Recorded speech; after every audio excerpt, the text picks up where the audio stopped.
Je rentrais du travail, 6 h du soir en novembre, donc il faisait nuit déjà. Et avec la moto, j'ai effectué un dépassement d'une ligne de voiture en fait. Il y avait un embouteillage et un des véhicules qui se trouvait sur la droite a décidé de faire un demi-tour pour éviter l'embouteillage et il s'est retrouvé devant moi comme un mur, quoi. Donc moi à l'origine je suis indépendant, je tiens une petite cafétéria. Je suis papa, propriétaire, une vieille maison que je voulais restaurer. Le fait est que maintenant, vu ma condition physique, je pourrais clairement ne plus faire cet emploi. À la maison, donc, les activités que j'avais avant, même la chose la plus simple de se lever pour aller se brosser les dents, c'est devenu très technique. De prendre sa douche, c'est très technique. Chaque geste est très technique. Et le geste que vous pouviez avoir avant dans votre vie, c'est-à-dire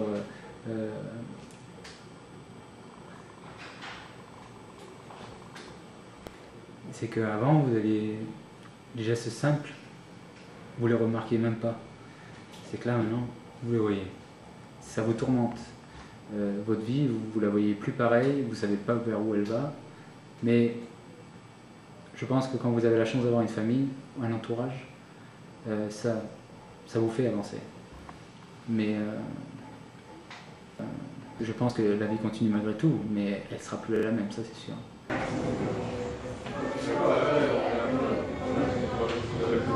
Les patients qu'on voit ici, c'est plutôt des polytraumatisés, donc qui ont des multiples fractures, qui peuvent avoir une fracture par exemple vertébrale, donc une paraplégie, une tétraplégie.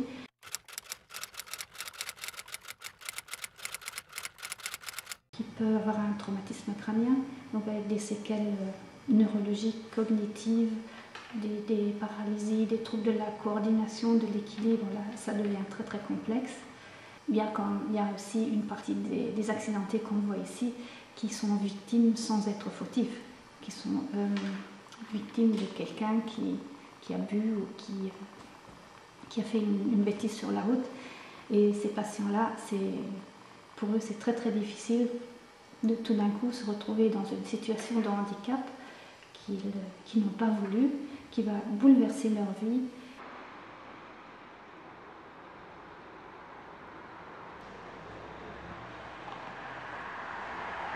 En rentrant du travail sur l'autoroute A3, malheureusement il y a une dame qui venait à contresens sur l'autoroute.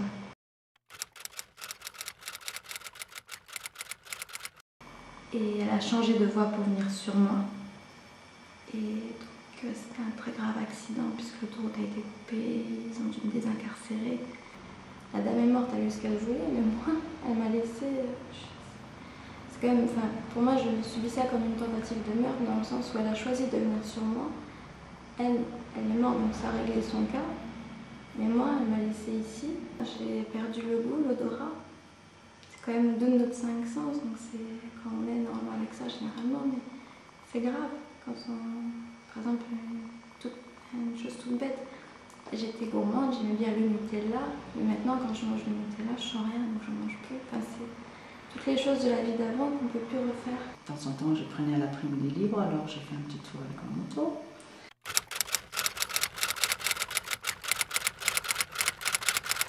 Je suis sur une route principale, il y a une voiture qui venait de droite, qui a coupé ma priorité.